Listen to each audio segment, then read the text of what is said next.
It's time for the Hockey Writers Grindline, a weekly show covering everything Detroit Red Wings. Brought to you by our own iconic top line of Wings writers. Sit back and enjoy The Grind. Hello, everybody, and welcome into a special edition of The Grind Line here at the Hockey Writers.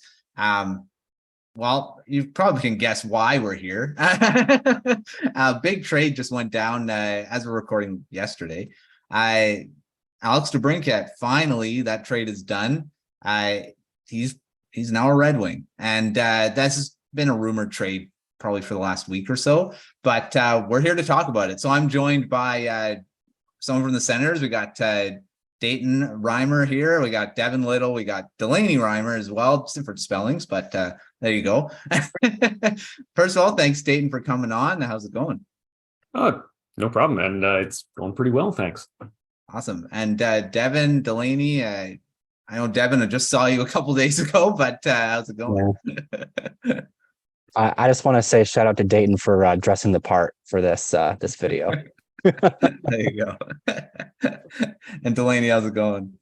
It's going. I don't know if I've slept in like 3 weeks, but it's going. I know what you're doing after this. I hope. Oh, that's I wonder what you could be talking about. Oh, sleeping. See, I told you. All right. Well, let's get right into this. And I mean, like I said, this trade has been rumored for a while now. Not to the Red Wings per se, but in the last month or so, we've been saying, well, DeBrincat's going to get traded at some point. And well, it happened. And the Red Wings were I think it was the Red Wings and the Islanders were the two teams that were kind of jockeying back and forth of which one they were going to get. And well, the Red Wings won the battle or the sweepstakes, whatever you want to call it. And the trade was pretty much, it was DeBrincat for Dominik Kubalik, conditional first round pick in 2024. And what was the other one? A second round pick, right? Fourth round pick. Fourth round And then pick. Donovan Sebrango. And Donovan Sebrango. There we go. Added on to that. So a pretty big haul for the Ottawa Senators. So we'll start there with Dayton, since you got I don't know which one got the bigger haul, but for pieces, the Senators got more. What did you think about the trade for DeBrincat? Yeah, well, I might be in the minority here, but I think it was a pretty good return for the situation that they were in. It was essentially a lose-lose situation with having DeBrincat on the team. He wasn't going to sign long-term, so either they could keep him for a year and pay him an astronomical amount of money, or they could move him for pieces. His value was lower than it ever had been. And to get a conditional first, and it's a guaranteed first, it's just depending on the place and the year, a pretty decent prospect, a roster player, and a fourth round pick. That's a pretty good return. Kubalik, I like him. He's going to play. He's going to contribute. Sebrango, might. But he's tough, and the Senators love adding those tough defensemen. And then adding a couple of picks that helps them add a little flexibility in their future, so that they can kind of adjust on the fly if they need to, tweak this playoff team. Yeah, I mean, the Senators, it's kind of they just got him. They just got him last season, and around the same time this last season. Look at the trade dates. It was just 2 days between a year anniversary of when this trade went down, when the Ottawa Senators got him. But now they had to trade him away, and like you said, they're pretty good getting in return. And the Blackhawks, when they did trade him to the Senators, I think the Senators got a bigger return than what the initial trade was for the Blackhawks. And no kidding.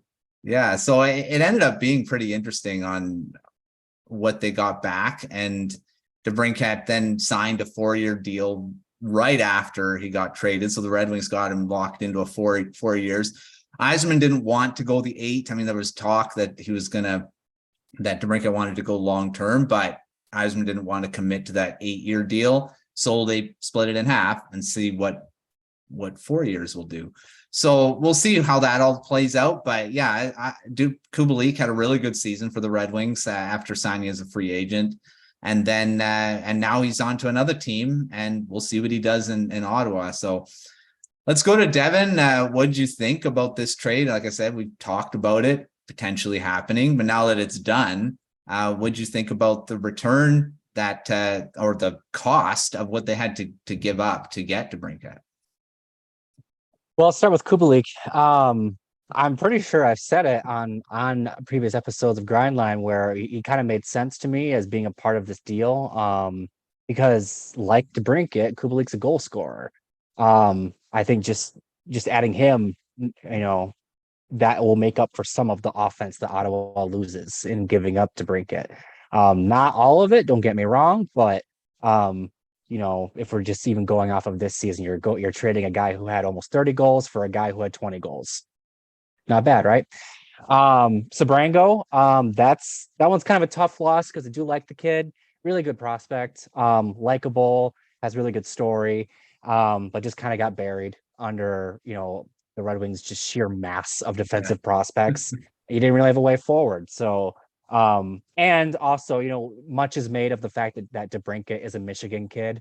Well, Sebrango is an Ottawa kid. So you got the two hometown kids getting swapped. They both get to go home. Excited for Donovan. Hope he gets a good opportunity with the Senators. And then the picks, I mean, you kind of to be expected, right? You don't get a proven goal scorer like DeBrincat without giving up a premium pick. And that's what they did with that first round pick. Like Dayton said, it is a first round pick. It just depends where and when. And I do like that the Red Wings still have some control over it. They get to pick which pick they give them, whether it's their pick or Boston's in this year. That Boston pick could roll over into next season because it is protected, top 12 protected, I'm pretty sure. And that's where things could get interesting, but that's a whiles away. And then the fourth round pick is a fourth round pick. I don't really care, to be honest with you, especially in a deal like this. That's kind of just a throw in. But ultimately, the Red Wings got their goal scorer, and that's what they needed to get. They added a lot of toughness, some defensive stability in free agency, but they were really missing that goal scorer that they needed, that their lineup has been lacking for, I don't know, probably a decade at this point. And they finally have it. He's a hometown kid. He's been dreaming of being a Red Wing since he was a little boy. It's a good story. He checks the biggest box that the Red Wings needed. And I don't know, Hockey Town is really excited right now, and they should be. For sure. Delaney, you want anything to add to that? Thoughts about DeBrincat coming to Detroit and what they had to give up to get him? I'm really happy about it. I've been wanting him to come to Detroit. I just checked, and I had written something back in March of 2022 about him being a trade target for the Red Wings. So I'm glad that I was finally right on something, even if it was over a year later, but hey, got there eventually. But I was getting a little worried that the return was going to be something more upsetting per se, because I was seeing Lucas Raymond, Berggren, Kosa. And I'm like, what are we doing over here? None of that better happen. So I saw that the trade had happened, and I said, I'm not going to leave until I see who the return was, so I don't swerve while driving when I see that pop up or something. But yeah, no, I think the return was very fair. I do think Steve did a good job as per usual with getting a great guy at a good value, but it wasn't like he totally didn't give the Senators anything in return. They got a solid prospect. They got some picks. They got Kubalik, who had the third most points on the Red Wings roster this year. It looks like he had 45 points this season, which is nothing to turn your nose up at. So they didn't lose too bad, but DeBrincat's a huge player to have on a team, and I'm really excited about it. Yeah, well, let's move to that. Now that we talked about the value of what each team got. Let's talk about them being in the lineups, and start with you, Dayton, about Kubalik. Where do you think he fits in the Senators' plans this season and going forward? Where does he fit in? Sure. So actually, I just wrote a piece about this today. You can go check it out. It's a good one. I do say so myself. Natural. But I got to plug it, right? So I think I could see Kubalik suiting up on the third line, potentially beside like Pinto and Ridley Gregg. Kind of make more of a bit of an energy line. Pinto's shown that he can really be a solid middle six center. Grieg is just breaking into the league. Having a veteran on the other side, I think, would be a great fit. But I think there's also a chance he moves up to the second line. Batherson and Norris need somebody to hang out with, and you never know. He's a perfect match for two players like that, and it could end up being just like the perfect fit. You never really know. He's kind of a wild card, and I like that. He's got pretty decent potential, but I think the most important thing is he's got a 1-year contract. Mm-hmm. For the Senators, that was probably the biggest focus, because after this year, he's not coming back. Even if he has a breakout 50, 60 point season, he's not coming back. They want that cap space so that they can sign Pinto. He needs to be signed this year. Jake Sanderson needs a contract next year, as does Mad Sogard. Those are guys that are part of the core. They need to be on this team. They've proven and shown that they can be on this team, and they will contribute. And that's where the money needs to go. So without DeBrincat, one of those guys was gone. Mm-hmm. Just simple math. You had to lose one of them. Now we can keep all of them. It's that cap space and that freedom is a huge add for the Senators. And while it's tough to see a player like DeBrincat head over to especially a divisional rival, the Senators will be better for it. For sure. Yeah. And Kubalik is going to potentially help them to the playoffs this season. So it could be a win-win, right? Yeah, he's a great player. He's really good. So, and I was surprised at how well he did in Detroit as well, because he was kind of maybe a little bit of an afterthought signing there. And because he didn't have a really good season in Chicago the previous season after his breakout, thought that he was going to be really good after that, but he kind of went a bit down and then he came back up in Detroit. So we'll see how he does in Ottawa. Yeah. Right. There's a similar pattern, I think, between him and maybe Anthony Duclair, mm-hmm. who came to Ottawa for, I think it was just a season, maybe 2. Memory's a little fuzzy on that one, but he had an off year, came in, career season is so. I don't know. Yeah. I think it could be great. For sure. All right, Devin, now what everyone wants to talk about is where DeBrincat's going to fit in to this Detroit Red Wings lineup. Where do you see him? Is he on the top line? Is he on the second line? Where do you see him in Detroit right now? Well, they certainly have options, right? I think that when you go out and you get a player like Alex DeBrincat, you get him to pair him with your best playmaker. And right now, at least, the Red Wings' best playmaker is Dylan Larkin, top center.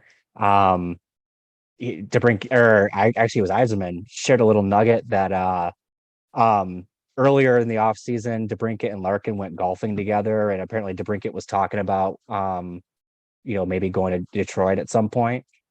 So they obviously, they know each other off the ice. They're friends. So I'm sure there's some built-in chemistry there. And let's face it, Larkin's never had a score like DeBrincat to play with. He was just a point shy of a point per game this season. Talking about Larkin, I think if you put DeBrincat and whoever, we can talk about that more as the offseason progresses. Mm-hmm. You're setting Larkin up to have quite the season. And I think that, having a player like DeBrincat basically unlocks that in Larkin. I think that's kind of one of the reasons why you had to go get a player like DeBrincat. So not only do I think he's going to be on the top line, I think he'll be on the top power play. He'll probably be like the main trigger man on the top power play unit. But also, like I said, they have options. I wouldn't be surprised if they do move him around, depending on how chemistry looks, how players are playing, how injuries are looking. It's not a bad thing to have the option of putting Alex DeBrincat on your second line, spreading the wealth that way. So I think at the very, to begin the season, I think you got to put him with Larkin, just to see if they can cook together. And then from there, you can play around with it. You got him for 4 years. You don't have to be committed to anything quite yet. Yeah, for sure. Delaney, what do you think where DeBrincat fits? Would you throw him with Larkin on the top line, or do you see him somewhere else? Yeah, I'd throw him top line with Larkin and Raymond. I think that would be really fun to see if it works. And if it works, maybe that'll help Lucas Raymond's production out a bit also, because he kind of had an off year, and that's why he had worked his way into being a trade bait for DeBrincat in that conversation, I think, because his production fell off quite a bit more than people wanted it to this year. I still think he had a good season. He had 45 points, but maybe having a true goal scorer on his line, maybe that's something he needs. And Larkin could benefit from that too. So maybe you could have a career best year for all three of them if you have them on the same line. But obviously, second line, not totally sure who our second line center is going to be. Maybe Comper. Maybe. I don't know. Getting used to all the new people in town still. But if that's the case, that could also be fun. But because for whatever unknown reason, Tyler Bertuzzi is still on the Red Wings roster online. So this is clearly not giving me a great picture of what's happening. I was like, oh, who are our centers? Oh, great. That's no help. But yeah, no, I'd say first line for starters, because what do you have to lose at that point? You know what I mean? There's no harm in just letting him get his shot on that first line. We brought him in to score goals. Put him on the first line with the people that'll help him score those goals and see how it goes. Yeah, I like him on the first line. I think that's where they're going to start him for sure, especially with, like you said, Dylan Larkin hasn't had a scorer like him to play with. So you try it, see how it goes. And then DeBrincat can be anywhere in the top six, really.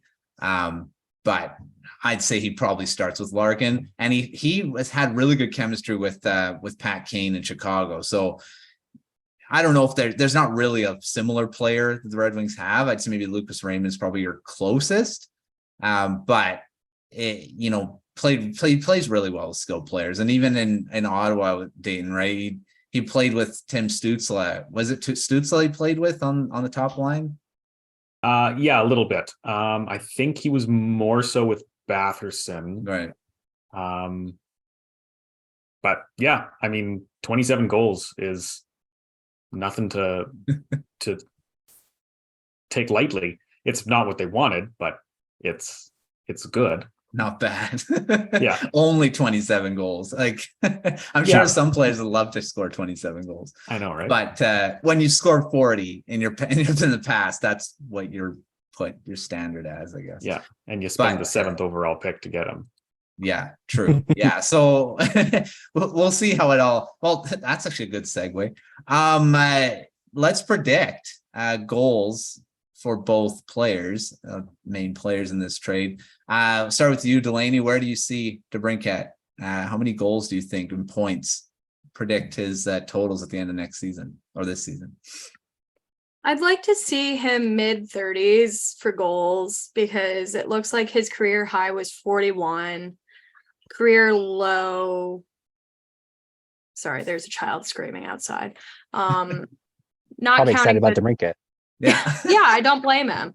Not counting the 2019-20 season, his career low looks like it was this year with 27, and 27 goals being your NHL career low. Oh, terrible. But even if he's above 30 or at 30, I'm not going to complain about it, because we had one player who had over 30 goals, and that was Dylan Larkin. Hmm. So literally anything above 25, I'm not going to be mad about, because Perron had 24, and then that's the second highest. So I'd like to see mid 30s from DeBrincat, and then Kubalik. He's great. I enjoy watching him. He is also incredibly spotty, which is why I'm not totally mourning seeing him go, because he had 20 goals, 25 assists. I'd guess about the same, if not a little less. It's hard to tell with him because he's either really on top of it, like he had a historic start to the season, or just a really solid start, and then totally went silent for a stretch, and then popped back up, and then went quiet again. So it's hard to tell because consistency isn't there. But I'd guess, like, I'll give him 17 goals, 20 assists. All Yeah. right. Fine with that. Terrible at guessing these things.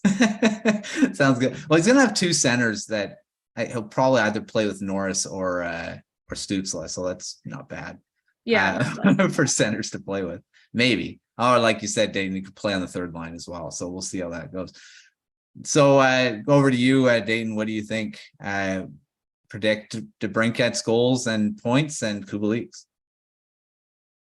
Yeah. Well, I'll start with DeBrincat. I think he should be at 30. I think on a team like the Red Wings, who does struggle to score a little bit, he will be their go-to guy. He should be their go-to guy, which means he should get 30. If it's below that, I think you have every right to complain, just like Delaney said. Because that's essentially what he did in Ottawa, right? He was supposed to be the go-to guy. They had one of the worst goals for in 21-22, and this is the guy. And then he's surpassed by 3 other guys. That's not what they paid for, and I don't blame the Senators for moving on from that. 27 is great. It wasn't what they wanted. Now, that's not saying that Kubalik is going to get 30. I think if he lands on the third line, 15 to 20 goals is totally fine. I think that's about where Pinto was, and that's generally where he played. He kind of bounced between the middle six.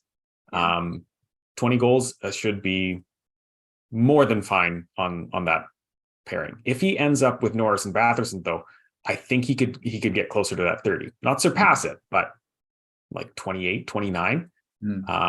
Those are 2 really skilled players, and they worked really well together in the minors. They worked really well together in the NHL. And they used to have a guy, Alex Formanton, but he's not on the team anymore. So maybe Kubalik becomes the new guy, and they create a nice little trio.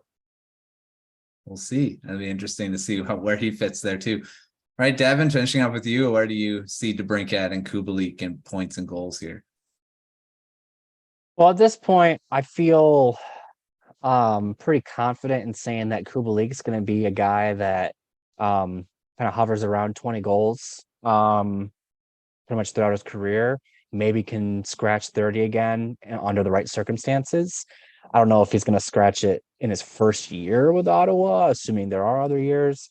But I feel pretty confident about penciling him in for around 20. Basically, more or less the exact same type of production he had this season with Detroit. Like Delaney said, he's streaky, but when he's on, he does produce. So you can kind of jot him down for a point every other game, maybe a goal every 4th game, basically. So 20 goals, 40 points. As for DeBrincat, I'm kind of torn somewhere in the middle between of what Dayton and Delaney said, the Reimers. I do think that you want to see him crack 30. Everything I said, right? He's the scorer that they don't have, that they haven't had, that they needed to get. And for him to fall short of 30 would be like, Larkin did 30 last year, and he's not even like really a scorer. But I do agree like that, if he's 27, 28, 29, close enough. First year, getting used to his teammates. There might be an adjustment period. He's also like, he's clearly the shooter on this team, so teams will be focusing in on him. So, I kind of want to give him some leeway. But then on the other end of things, I think you want to kind of cross your fingers that he might get back to 40 goals. So somewhere between 25 and 40 goals. It's kind of a big range there, but if he can fall somewhere in there, I'll be pretty content. But I do think that you want him to, if you'll feel pretty good if he hits 30. That's like the all right, we can breathe type of benchmark basically. There's a lot of concern about how much Patrick Kane had an effect on him when he hit those 40 goals twice. So if he can hit 40 without Patrick Kane, that's good. Even if he can hit 30 without Patrick Kane, he's a bit more, you can breathe a bit easier. Yeah. Points wise, I think more or less what he had this year with Ottawa, to kind of copy my answer about Kubalik. He had 66 points this past season with Ottawa. I think more or less the same area, maybe scratch 70. I'm expecting a learning curve for him with his new team, new teammates, new coach, all that good stuff. But once he gets going, I do want to see him take off. So, leave him some room to, have that learning curve and maybe, struggle because teams are keying in on him, but also expect, him to live up to the package they paid for him. Yeah, I'll echo that. I think DeBrincat's going to hit 30 because he's going to have some really good skill to play with. He's going to be on the top unit power play. Again, a lot of skill in that first unit as well. So I think just his shot alone and the offense, I think he hits 30. He almost got 30 this season as well. So I think it's between the 30 and 40 mark. I can really see him hitting that 35, but I think if he hits 30, I think everyone's going to be happy about it. And with Kubalik, I think if he plays in the top 6, he's probably hitting 20. Third line, maybe that 15-ish around there. So I think that's probably a good, you shouldn't be disappointed. And I don't think the Senators are really going to be leaning on him for offense. This is just a guy that, like you said, Dayton, he's not going to be around for much, probably past this season, most likely not. So whatever he does this season, I think is just gravy. Or at this point, I think the biggest value of this trade for the Senators is that first round pick for me, and Sebrango, because I think Sebrango is going to end up being a really good NHL defenseman. So I think that's an underrated part of this trade. Just throwing that in there. Okay, well, we'll have a lot more to talk about on the Grind Line episode coming up. This is a special one. So thanks, Dayton, for coming on this episode and for reaction on the Senators side. And then, of course, Devin and Delaney for coming on for reaction as well. But stay tuned. We'll be talking a lot more on the upcoming episode of the Grind Line. Now we'll unpack it a bit more, the big picture on DeBrincat, what his addition does for the team, if Eisman's going to be doing anything else, or is this it? We'll see. But make sure you're following us all on social media as well, and all the articles that are coming up are reacting to this trade as well. I know, Devin, you're working on one that's coming up soon, so make sure you're checking that out. Lots more reaction to come as well in written form. So make sure you're checking out thehockeyredge.com and the YouTube channel as well as we keep going through this off season. We'll see if anything else happens, but until next time, we'll see you on another episode of the Grind Line.